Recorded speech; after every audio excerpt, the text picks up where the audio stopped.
Eleanor Roosevelt chaired much of the drafting. She was the first chair of the Commission on Human Rights, which met in 1947 and 1948, and which was responsible for the initial work on the drafting of the Universal Declaration of Human Rights. Basically, two big phases.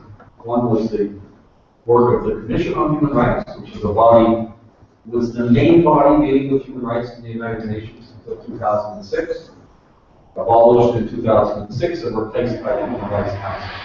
She was the first chairman, as she was called at the time, of the Commission on Human Rights, and the first woman ever to chair an international organization of that nature, of that status. We know that there were some women at the San Francisco conference. There were 4 women who signed the Charter of the United Nations of San Francisco in June 1945. But they weren't heads of delegation. They were just among 150 people who were there, and they got to sign the Charter of the United Nations.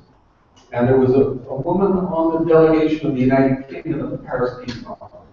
But again, some had, was involved, but wasn't the head of the delegation. But this is really right. A woman actually heads up a major international body. It was the United Nations, but this is the main body assigned to deal with human rights.